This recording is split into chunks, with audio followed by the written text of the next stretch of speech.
Best. अभी इस दुनिया में टॉप के प्लेयर्स में आता है, जो उसने भी कप्तानी किया, जो भी इसने इंडिया इंग्लैंड के खिलाफ 700 समथिंग रन किए। उसमें धुन कैसे हैं ये बच्चे कल के? सिस्टम से आ रहे हैं, एक सिस्टम है उनका पूरा। शुभमन गिल तो बाबर आजम की शलवार का नाड़ा भी नहीं है। सुना था ना, किसी ने बोला था कि शुभमन गिल बाबर आजम की शलवार का नाड़ा भी नहीं है। बेटा नाड़ा तो छोड़ दो, बाबर आजम शुभमन गिल की शलवार का नाड़ा नहीं है। अब ये वाली लाइन बोला करो, निकलना सोनू पीली चप्पल बाहर, अब बाहर निकलो, बाप को देखो, बाप कर क्या रहा है। आर फ्यू बैट्समैन जैसे वो कप्तान बनते हैं, उनकी बैटिंग में पर्सनल जो परफॉर्मेंस होती है उसमें निखार आ जाता है, और कुछ ऐसे होते हैं कि जो उस प्रेशर में दब से जाते हैं। लेकिन यहाँ पे जो दिख रहा है वो ये दिख रहा है कि शुभमान गिल इसकी परफॉर्मेंस में निखार आ रहा है। इसलिए मैं ये क्रेडिट देता हूँ सिस्टम को, उनके प्रोसेस को, कि वो बड़े अच्छे तरीके से प्लेयर्स को आइडेंटिफाई करते हैं, खिलाते हैं और फिर परफॉर्मेंस उससे लेते हैं। तो ये नेक्स्ट ग्लोबली सुपरस्टार बनने वाला, उस टाइप की इसने अभी तक जितना इंटरनेशनल खेला है वो उस टाइप की उसने परफॉर्मेंस दी है बड़ी बड़ी टीमों के खिलाफ। और वो जो बातें हो रही थी कि गिल के जो रिकॉर्ड्स हैं वो सेना कंडीशन तो बिल्कुल अच्छे नहीं है, अब वो सारी बातें जो है वो बिल्कुल खत्म हो गई है, वैनिश हो गई है।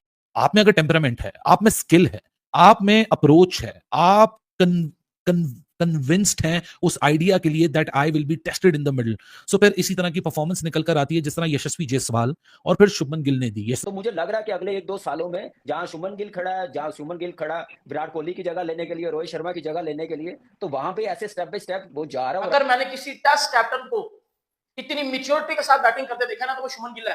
क्योंकि विराट कोहली जब इंडिया के टेस्ट कैप्टन बने थे तो विराट की बैटिंग में और निखार आ गया था, तो गिल के साथ भी यही है। शुभमन गिल की इनिंग्स के बारे से जानना चाहेंगे। आपने शुरू में कहा कि एक ऐसा लेजेंड है जो अभी एक उस तरफ जाएगा रोल मॉडल बनने के लिए जो दुनिया देखेगी, और इसने प्रूव किया हर इनिंग्स में वो बेहतरीन से बेहतरीन होता चला जा रहा है। ये जो शुभमन गिल है ना, तो पहले तो ये इसमें वो लेजी एलिगेंस आप कह लें या ये क्लासिकल बैटिंग करते हैं, और क्लासिकल बैटिंग में ये छक्का भी लगाते हैं, पक्की शॉट खेलते हैं, चौका भी मारते हैं, सिंगल्स भी, और टेम्परामेंटली स्ट्रांग है। सो जब इनको ओरिजिनल क्लासिकल इनिंग्स खेलनी है अलॉन्ग द ग्राउंड, ये आपको वो करके देंगे और मुश्किल पिच पे रन्स करने वाले हैं। इसमें कोई शक नहीं है कि शुभमन गिल ने जिस तरह की इनिंग खेली और पूरा मैच को लेके चले, गिल की मैं तारीफ जरूर करूंगा। देखिए सर सबसे, और आप कहाँ खेल रहे हैं एक इतनी बड़ी टीम में, और उसके बाद आप उसमें हीरो बन के जाते हो, और मतलब आई मीन उस कॉन्फिडेंस की इंतहा है, एक कॉन्फिडेंस की इंतहा होती है ना, वो फेस से पता चलती है, और फिर ओपन करने जा रहे हैं आप। तो आई थिंक मेरा ख्याल है कि इसकी एक बड़ी क्लास है जो आगे जाके कईयों को मैं सर रुला भी सकती है। बड़े रन्स करते हैं। I think that Shubman Gill, शुक्र है कि शायद जब पाकिस्तान का पहला जो मैच था इंडिया के खिलाफ उसमें वो थोड़े डिफेंसिव रहे, वरना अदरवाइज जिस तरह से वो सेंचुरीज के ढेर लगाते चले जा रहे हैं। अब आप सोचो ना कि कितना बड़ा प्लेयर है शुभमन, के बहुत बड़े बड़े प्लेयर्स इनकी वजह से बाहर बैठे हुए। शुभमन गिल प्रिंस भाईजान 100 मारा, आज पिच के ऊपर 100 मारा, जहां कल आपका बाबर आजम घंटा कुछ नहीं कर पाया। शुभमन गिल की क्लासी बारी 121 रन की, जहां हमारे कप्तान साहब बाबर आजम साहब ने नेपाल की बारी को निकालो तो 56-58 रन उनके बनते हैं। वहां अगेंस्ट बांग्लादेश की क्वालिटी साइड, हम तो अपने घर में हमारे कप्तान साहब ये बारी ना खेल सके। हेलो गाइस, स्वागत है मेरा यूट्यूब चैनल में।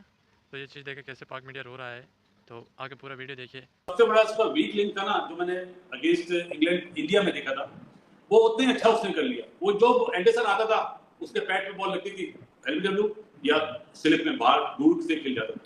इतना पक्का हो गया वो। अभी आज भी मैंने देखा, पिछले मैच टेस्ट मैच में भी देखा, वो बैट को आगे निकाल ही नहीं रहा, ये गैप बने, वो बिल्कुल बैट और पैड साथ रख के इन स्विंगर खेला है। वो आउट स्विंगर खेल ही नहीं रहा। पहले वो आउट स्विंगर खेलता था तो बैट और पैड में गैप डालता था, और बहुत जबरदस्त उसने अपनी टेक्निक को चेंज करा है। और अगर देखा जाए हीरो ऑफ द डे तो दो ही हैं, जसवाल और गिल। लेकिन द वे ऑफ जो प्लेइंग था ना, वो गिल का बहुत बेहतर था। बहुत बेहतर था। पोजीशन देखी, सिचुएशन देखी, कंडीशन देखी, उसके बाद में अपने सारे शॉट्स को चेक करा और बहुत जबरदस्त बैटिंग करी, टॉप क्लास। बिल्कुल। अभी कोई भी विराट कोहली का नाम नहीं लेगा कि 4 नंबर पे आके जिस तरह उसने परफॉर्म कर दिया। अभी हमारे कुछ लोग सवाल भेज रहे हैं कि आप जरा गिल और बाबर के बारे में बात करें, कंपेयर करें, तो अभी ये बनता नहीं है।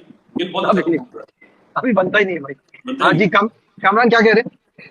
देखिए, गिल ने जिस नंबर पे आके बैटिंग की है ना, और वहां पे उसको बड़ी जरूरत थी उस वक्त टीम इंडिया को, क्योंकि वहां पे विकेट गिर जाती ना, जैसे आखिरी सेशन में बैक टू बैक 2 विकेटें गिरी हैं। अगर वैसे गिर जाती ना तो शायद इस वक्त तक इंडिया बहुत ठीक ठाक ट्रबल में होती और 250 के करीब रन होते, 8-9 आउट हुए होते। अगर डे खत्म होता, शायद डे से पहले खत्म, टी से बाद ही आउट हो जाना था। वो बड़ा इंपॉर्टेंट पार्ट था और बड़ी जबरदस्त बैटिंग की है। एक जो एक होता है ना मोमेंटम लेके जाना, शॉट सिलेक्शन देखे, कवर ड्राइव देखे, कट शॉट देखे, पुल शॉट देखे, कहाँ नहीं उसने स्कोर किया, अपनी मर्जी से खेल रहा था। तो एक कंप्लीट जो होता है ना, एक प्लेयर जो टीम को निकाल लेता मुश्किल से, उस टाइप की बैटिंग। और सबसे बड़ी जो मेरे लिए है ना, जो हर लड़कों के लिए, मैं जितने बैटर्स ऐसी कोई बैटिंग होती है ना, वो जरूर देखनी चाहिए कि वो खेला किस मैच्योरिटी के साथ है, किस बॉल को, अच्छे बॉल को रिस्पेक्ट भी दिए, जहां लूज बॉल मिला उसको रन्स करने गया। तो ये एक अच्छे प्लेयर की निशानी है और बड़ी जबरदस्त बैक टू बैक सेंचुरी की और मजा आया। बिल्कुल सही है। शुभमन गिल ने पैन के स्ट्रोक को पकड़ के घंटा बजा दिया। क्या बैटिंग की है शुभमन गिल ने, बैन का स्टोक को पकड़ के बजा दिया शुभमन गिल ने। सबसे पहले मेरे पैर का स्टोक बाहर निकलना सोनू पीली चपला बाहर निकलना बाहर। शुभमन गिल का जी वो ओवरसीज जी वो सीना कंट्री में सो कोई नहीं है, निकलो टोटली अब से जीता सी बाहर निकलो। अब बाहर निकलो, बाप को देखो बाप कर क्या रहा है। पिछले टेस्ट मैच में 100, इस टेस्ट मैच में 100, तो ये सेट हो गया। निकलो मेरे बोबली दी किंग दी घंटे के फैन बाहर निकलो जरा 2 मिनट में बेटा बाहर निकलो, क्योंकि शुभमन गिल तो बाबर आजम की शलवार का नारा भी नहीं है। सुना था ना किसी ने बोला था कि शुभमन गिल बाबर आजम की शलवार का नारा भी नहीं है। बेटा नारा तो छोड़ दो, बाबर आजम शुभमन गिल की शलवार का नारा नहीं है। अब ये वाली लाइन बोला करो, ठीक है। क्या बैटिंग की आज शुभमन गिल ने, मतलब विराट कोहली के बाद अगर मैंने किसी टेस्ट कैप्टन को इतनी मैच्योरिटी के साथ बैटिंग करते देखा ना तो वो शुभमन गिल है। क्योंकि विराट कोहली जब इंडिया के टेस्ट कैप्टन बने थे तो विराट की बैटिंग में और निखार आ गया था। तो गिल के साथ भी यही है। गिल की एवरेज जहां 35 थी टेस्ट क्रिकेट में एज अ बैट्समैन, आपको जब कप्तान बना तो भाईजान 2 टेस्ट मैचों में 200 लगा गया। 2 टेस्ट मैचों में 200 लगा गया शुभमन गिल। और क्या एब्सोल्युटली ब्रिलियंट जो है वो शुभमन गिल ने बैटिंग किया। शुरू में कहा कि एक ऐसा लेजेंड है जो अभी एक उस तरफ जाएगा रोल मॉडल बनने के लिए जो दुनिया देखेगी, और इसने प्रूव किया हर इनिंग्स में वो बेहतरीन से बेहतरीन होता चला जा रहा है। और ये भारत की गुड लक कहना चाहिए। उनका सिस्टम की बात करें, उनका इंफ्रास्ट्रक्चर की बात करें, ऐसे बेहतरीन बैटर प्रोड्यूस करते चले जा रहे हैं। कैसे देखते हैं इस इनिंग्स को, बट अनफॉर्चुनेटली फिनिश नहीं कर पाए। देखिए इसलिए कि बाकियों ने हेल्प भी नहीं की, बट अपनी तरफ से पूरी कोशिश की। मैं समझ रहा था कि 20-25 रन से हारेंगे, मगर 6 रन से ही आ रहे हैं। So almost they got there. ये जो शुभमन गिल है ना, तो पहले तो ये इसमें वो लेजी एलिगेंस आप कह लें, या ये क्लासिकल बैटिंग करते हैं। और क्लासिकल बैटिंग में ये छक्का भी लगाते हैं, ऐसे ही पक्की शॉट खेलते हैं, चौका भी मारते हैं, सिंगल्स भी, और टेम्परामेंटली स्ट्रांग है। सो जब इनको ओरिजिनल क्लासिकल इनिंग्स खेलनी अलॉन्ग द ग्राउंड, ये आपको वो करके देंगे। और मुश्किल पिच पे रन्स करने वाले हैं। आप देख रहे हैं रोहित शर्मा स्ट्रगल करते हैं मुश्किल पिच पे, कभी बोल्ड हो जाते हैं, कभी फोकस नहीं होता। ये उनकी परफेक्ट रिप्लेसमेंट है। और मुझे ऐसा लगता है ये सब रिकॉर्ड तोड़ देंगे। अभी बाबर आजम के बिल्कुल करीब आ गए हैं as the world's best in ODI cricket में। कल शायद इस सेंचुरी के बाद नंबर 1 ना हो गया। तो इनके में पोटेंशियल बहुत है। मैं फ्रस्ट्रेट भी होता हूँ क्योंकि ये है अमृतसर से, और लाहौर से अमृतसर है कितना 40 मील, और 40 मील में बैटिंग का इतना फर्क पड़ जाता है। और मैं समझता हूँ कि हम क्या चीज गलत कर रहे हैं कि हम ऐसे यंग टैलेंट और जीनियस प्रोड्यूस नहीं कर रहे बल्ले के साथ। हेलो गाइस, स्वागत है हमारा यूट्यूब चैनल में। तो भाई वेस्ट इंडीज़ बहुत बुरी तरह फंस चुका है। वो सोच रहा है कि भाई हम इंडिया खेलने क्यों आए हैं। इतनी घोर बेइज्जती हो रही है वेस्ट इंडीज़ की, क्योंकि वेस्ट इंडीज़ आप जानते हैं क्या टीम है, कुछ नहीं टीम नहीं है।